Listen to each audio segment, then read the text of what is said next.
Huh? What's that noise? You feel movement all around you. It's soothing in a way. Looks like it's time to come out.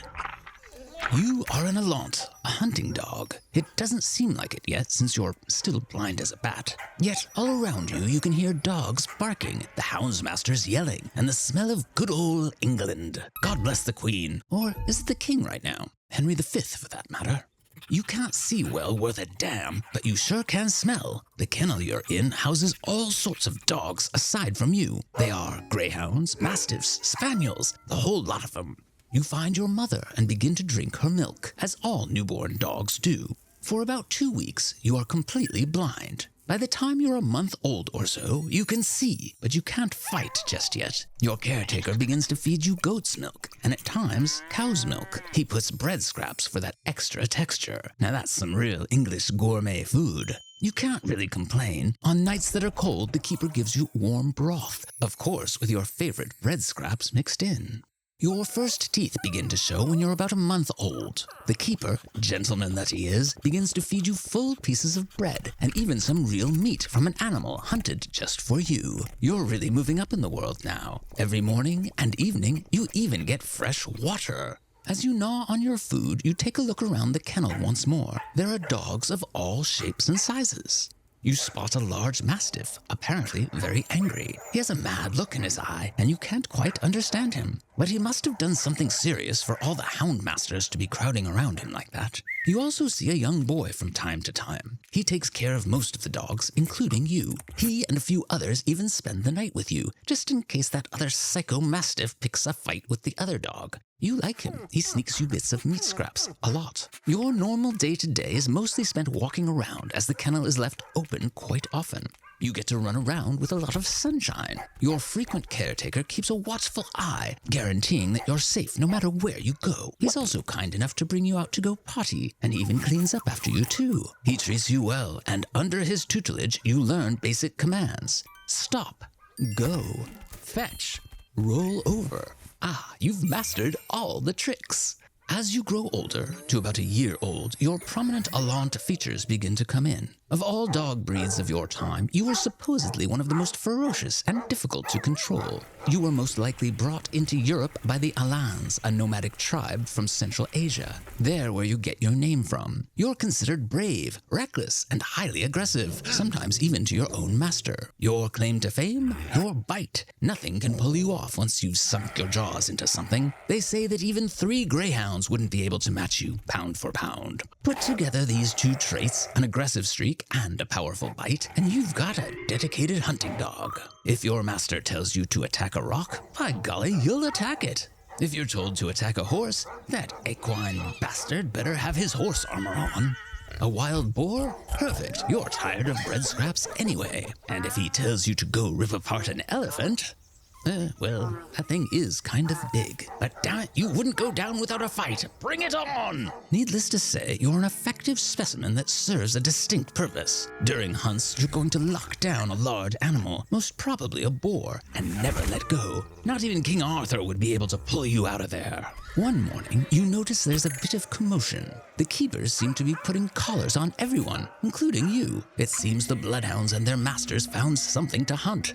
The Lord is mobilizing you and what seems like the whole pack. You're taken out onto a grassy field and assemble alongside perhaps a dozen other dogs. There are mounted men dressed to the nines, appearing to discuss something with the trackers. They have confirmed the presence of wild boar in the woods. Hunting a boar is no simple business. They're dangerous beasts, easily capable of killing a man, or a dog for that matter. It will fight viciously when cornered. A hart, a male deer, would be easier quarry. The huntmaster, the lord, and the others are in agreement. They're going to hunt the much more dangerous boar, but the hunt will wait for a few minutes longer. Food is brought in from the manor so they can have breakfast first. It's all a very noble affair.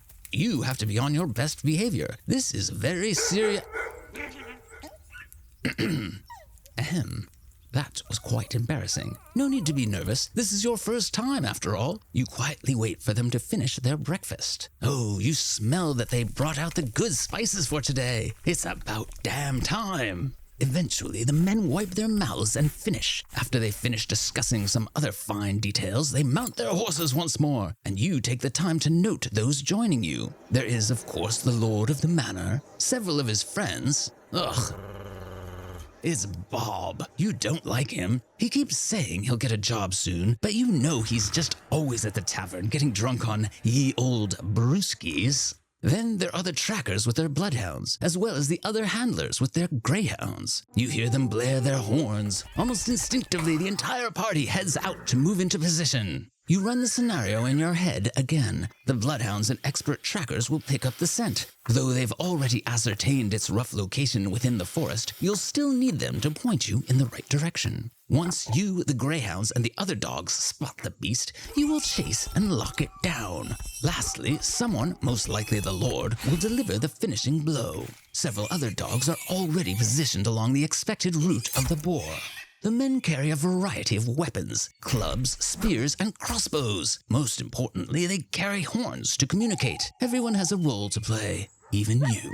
The spirit of hunting is exhilarating. You've never felt more alive. But you underestimate how quick this would be. You and the other hunters have been running around for a few hours. It's already near noon. By now you'd be eating your favorite broth with bread scraps at the kennel. Then you hear a horn. Someone has finally spotted the boar. You and your cohort sharply shift directions toward the east. The forest is large and expansive. It belongs to the lord, and anyone caught poaching the animals would be severely punished. You catch up to the others, but you see that the dangers of the hunt have made themselves apparent. You notice a large smear, perhaps soil or mud, somewhat high up on one of the trees. Whatever this boar is, it's the biggest boar you've encountered yet.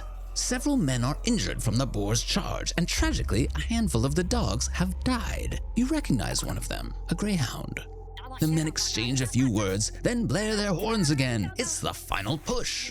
You and the other dogs make it to a small clearing. There's a cliff wall near the back, perhaps where the beast's den is. If the boar is here, there would be no escape for it now. The hunters on horseback lead you deeper, and then you spot.